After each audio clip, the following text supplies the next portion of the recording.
Hello, this is SickleYield, and I'm here to talk to you about using your new Beautiful Skin Iray product. Here I've loaded a default Genesis 2 female and applied the Aeon Soul Alpha Kini. So I'm just going to select her and I'm going to apply a skin. In this case I'm going to use Male Media's Iray International, a really gorgeous older skin that was originally made for Genesis. And I'm going to apply it using Dragonstorm's V4 Skins Auto Converter. So that's what this new surfaces for old button is. I've set it as a custom action. So I'll navigate to that character and click on its icon. It's going to apply the correct skin but the wrong UV. So I'm going to change the UV to V5 first of all because I know that's what Iray's intended UV is. There we go. Then I'm going to go to Genesis 2 Female, Materials, Beautiful Skin Iray, Victoria 5, and click on Victoria 5 Beautiful Skin Base, then Victoria 5 Beautiful Skin Normals to apply the normal map, and I'm going to go to Complete Skin Presets, and I'm going to apply this sort of very pale ivory one that is number 9. I'm going to Control click and choose Ignore Images. Otherwise it applies the brie skin, which is nice, but not what we want to use right this minute. So I'm going to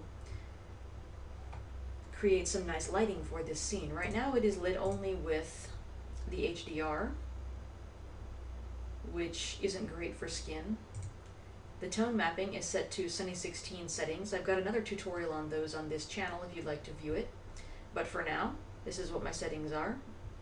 Shutter speed is 1/200, f-stop is 16, and ISO is 200.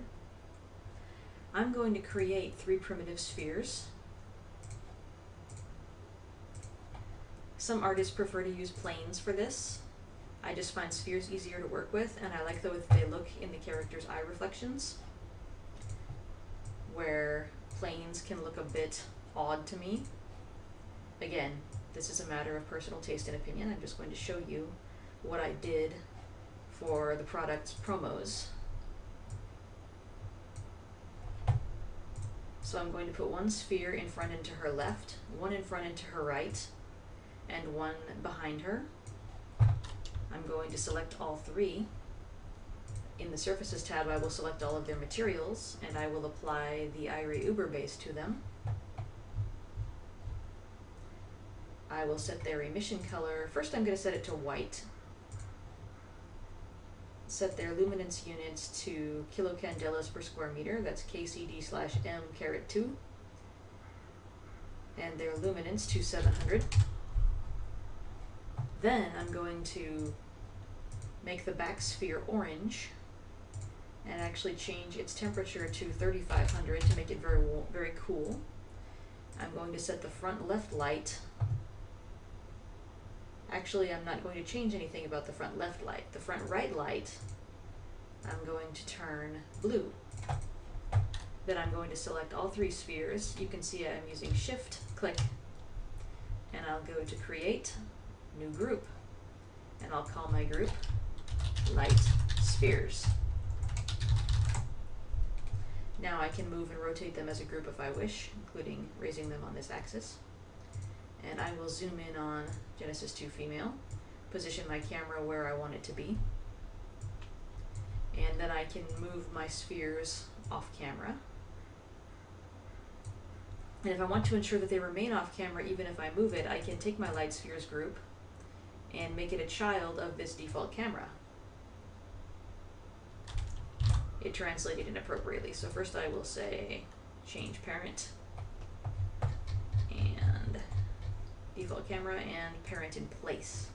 There we go, that's right. And I'm going to turn off the default camera's headlamp to ensure that it doesn't interfere with my lighting. Now let's do a test render to see what this looks like.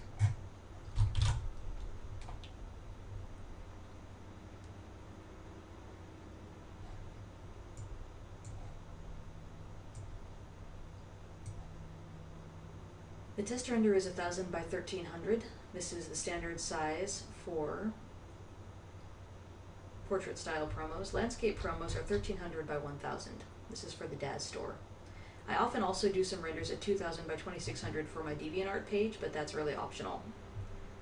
Of course, you can render at any size, any ratio you want. There we go. Now you can see our skin looks pretty realistic in Iray. Looks very nice. And in her eyes, you can see those mesh lights reflected.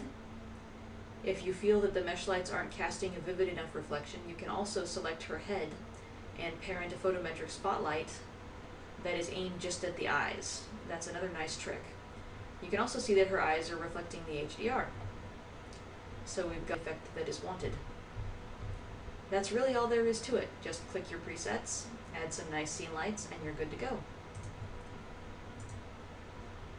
I will add, incidentally, that you can also go File, Save As, and Scene Subset, and save your new sphere group to your light presets folder, and just select the camera and the light spheres and accept. And now you can reload that from the library at any time and not have to recreate all of your primitives every time for your lighting. Thank you very much. Thank you for purchasing our product, and have a nice day.